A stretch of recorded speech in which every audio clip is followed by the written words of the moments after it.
देश के कई शहरों में वैक्सीन के बर्बाद होने की खबर आ रही है। असम में 1000 डोज बर्बाद हो रही हैं। राजस्थान में वैक्सीन की 600 से ज्यादा डोज बर्बाद है। दिल्ली में 1000 वैक्सीन की डोज बर्बाद हुई। बिहार, तमिलनाडु, पंजाब से भी वैक्सीन की डोज बर्बाद होने की खबर है।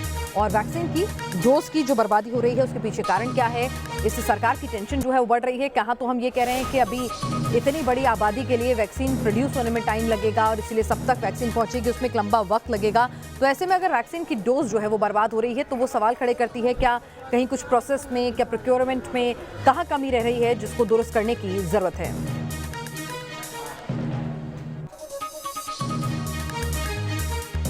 दिल्ली में 1000 डोज के बर्बाद होने की खबर है। साथ ही आपको बता दें असम में भी 1000 डोज बर्बाद हुई हैं, ये अपडेट आ रही है। राजस्थान में 622 डोज बर्बाद हुई और इसके अलावा बिहार, तमिलनाडु और पंजाब में भी डोज बर्बाद हुई हैं। पंजाब में 156 डोज बर्बाद हुई हैं। तो हर जगह कमोवेश इस तरह की खबरें आ रही हैं। मध्य प्रदेश में 72, कहीं ज्यादा कहीं कम, लेकिन दिल्ली जहां से आप उम्मीद करते हैं कि ज्यादा बेहतर स्थितियां होंगी तो वहां पर 1000 डोज का बर्बाद हो जाना सवाल खड़े करता है। कानपुर में 31 डोज बर्बाद हुई हैं। तो बर्बाद होने का कारण क्या रहा? बर्बाद होने के कारण ये रहे कि लोग जो हैं वो आगे नहीं आ रहे हैं, वक्त पर नहीं पहुंच रहे हैं, जिनके पास जिन्हें चिन्हित किया गया है, जिन्हें आइडेंटिफाई करके जिनके पास मैसेज पहुंच रहा है, जिनका नंबर है, या फिर कहीं ना कहीं जो गाइडलाइंस हैं, जो नियम कायदे कानून हैं वैक्सीन लगाने के, ऑब्जर्वेशन के, वो तमाम इतने ज़्यादा लंबे हो जाते हैं, उनमें कहीं ना कहीं टाइम इतना कंज्यूम हो जाता है कि उस वजह से वैक्सीन बर्बाद हो रही है। तो तमाम अपडेट भी हम आप तक पहुँचाएंगे। दिल्ली के सर गंगाराम अस्पताल में वैक्सीन को रखने के कैसे इंतजाम है, बता रहे हैं हमारे संवाददाता राहुल डबास। इस वक्त हम गंगाराम हॉस्पिटल में मौजूद है दिल्ली की, और ये है वैक्सीन क्लिनिक। यहाँ ये वैक्सीन क्लिनिक बनाया गया है और इसी तरीके की व्यवस्था वहाँ की जाती है जहाँ पर वैक्सीन वेस्ट होने के चांस होते हैं, क्योंकि वेसल में वेस्ट हो जाता है। हम अंदर आएंगे और हमारे साथ डॉक्टर शालिनी भी होंगी, हम उनसे भी बात करेंगे।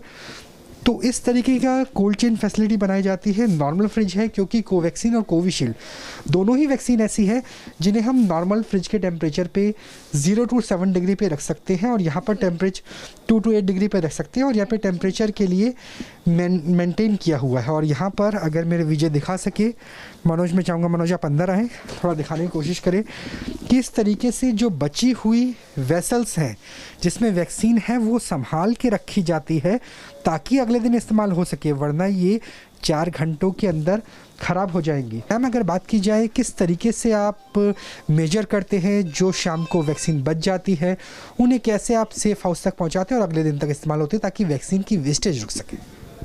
इनफैक्ट गवर्नमेंट ही हमें वैक्सीन प्रोवाइड कर रही है। हमारे हॉस्पिटल में कोविशील्ड वैक्सीन आ रही है, और ये वैक्सीन जो है वैक्सीन कैरियर्स में आती है विद 1 ANM एंड 2 पुलिसमैन। वो वहाँ नबी करीम में हमारा कोल्ड स्टोरेज सेंटर है जहाँ से ये वैक्सीन हमारे पास लाई जाती हैं, और एक वायल के अंदर 10 बेनिफिशरीज़ को हम लगाने का टारगेट रखते हैं। बट कुछ कुछ वायल्स में 11 या 12 भी निकल आती हैं डोजेस। तो जो भी डोजेस बचती हैं उनको यहाँ पे वैक्सीन कैरियर में ही स्टोर करते हैं, और उसके बाद उन वैक्सीन कैरियर्स को ANM और पुलिस साथ ले जाके नबी करीम में इन आइसलाइन रेफ्रिजरेटर है 2 to 8 डिग्री सेल्सियस वहाँ पे स्टोर करते हैं। जैसे हम यहाँ पर देख रहे हैं, बिल्कुल यही वाला ऐसा ही होता है। 2 to 8 डिग्री सेल्सियस पे हमें मेंटेन करना होता है, और उसके जब हम कोल्ड चेन मेंटेन करके आइसलाइन रेफ्रिजरेटर में रख देते हैं तब हमारे यहाँ कोई वेस्टेज नहीं होती। हमारे यहाँ आज 4th डे है, जैसे 16 से स्टार्ट हुआ था, तो अब तक हमारे सेंटर पे कोई वेस्टेज नहीं हुई है किसी भी वैक्सीन की। अपना एक कोल्ड स्टोरेज पॉइंट है जो पुलिस के साथ वैक्सीन आती है, एक ANM उसे हैंडल करती है वैक्सीन कैरियर्स में, और जैसे ही वो बच जाती है उसको हम वापस वहीं भेज देते हैं।